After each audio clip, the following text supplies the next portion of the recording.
Welcome to the fascinating world of embryonic muscle development. In this video, we'll explore the intricate processes involved in the formation and growth of muscles, from their initial specification to the establishment of functional units. Join us as we uncover the molecular and cellular mechanisms behind this amazing journey. Let's dive in. In this video, we will explore how muscles are formed during development. Specifically, we will focus on the formation of myotomes, which are temporary structures derived from somites. These myotomes give rise to specific muscles in different regions of the body. We will discuss the complex processes involved in myotome specification, including the influence of genetic factors like PAX3 and PAX7.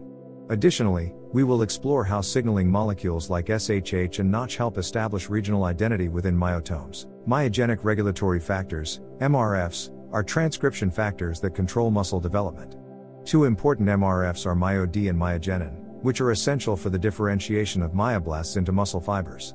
MRFs regulate many genes involved in muscle development, and their expression is controlled by signaling pathways like WNT and Notch. Understanding MRF's role in myoblast differentiation helps us understand how functional muscle cells are formed. Muscles exhibit a segmental pattern along the body axis, with distinct muscle groups forming in specific regions. The segmental patterning of muscles is facilitated by signaling molecules like SHH and Notch. SHH plays a critical role in specifying the identity of muscle groups along the anterior-posterior axis, while Notch signaling fine-tunes the individual muscle boundaries within each segment. These signaling pathways regulate the expression of transcription factors and structural proteins that define the identity and organization of muscles along the body. In this video, we will explore the development of muscles through a process called myoblast fusion. We will discuss how different muscle groups have varying rates of fusion and the molecular and cellular mechanisms involved. By understanding these processes, we can gain insights into the unique characteristics of different muscle groups and potentially develop therapies for muscle regeneration. PAX genes are a family of transcription factors that play critical roles in muscle development. PAX3 and PAX7, in particular, are involved in muscle specification, patterning, and the formation of muscle progenitor cells. These genes regulate the expression of downstream genes involved in myoblast proliferation, differentiation, and survival. Understanding the role of PAX genes in muscle development will elucidate the complex genetic programs driving muscle formation and regeneration. In this section, we will explore the process of myoblast migration, crucial for muscle formation in embryonic development. We will discuss signaling pathways involving molecules like FGF and HGF, guiding myoblasts through the embryo. We will also highlight the importance of cell-cell interactions and extracellular cues in directing myoblast migration, providing valuable insights into muscle patterning in the developing embryo. Fibroblast growth factors, FGFs, are important signaling molecules in muscle development. They promote myoblast growth and differentiation. Understanding FGF's functions enhances our understanding of muscle formation and growth. Myostatin, also known as growth and differentiation factor 8, GDF8, is a negative regulator of muscle growth.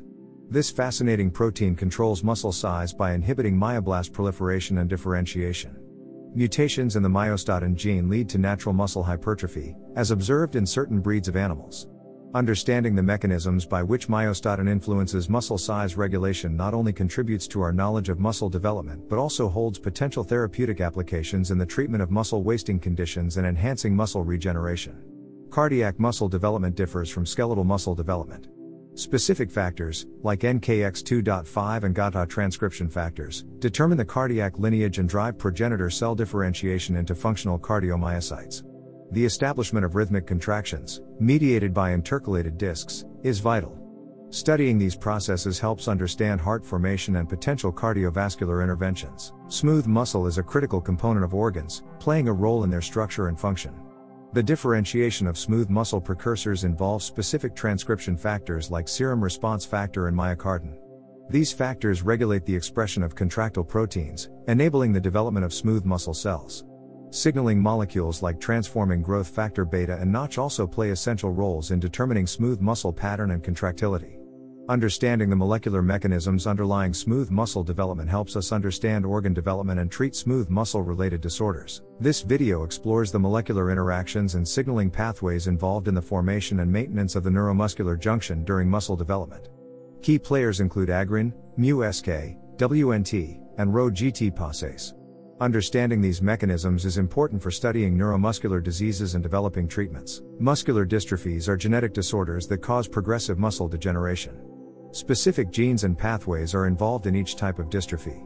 Understanding the genetic basis of these conditions is crucial for developing targeted therapies and genetic interventions. In conclusion, the development of muscles is a highly intricate process involving various molecular and cellular events. We learned about myotome formation, transcription factors, muscle patterning, myoblast fusion, and different types of muscles. Additionally, we discussed the development of cardiac and smooth muscles, neuromuscular junctions, and muscular dystrophies.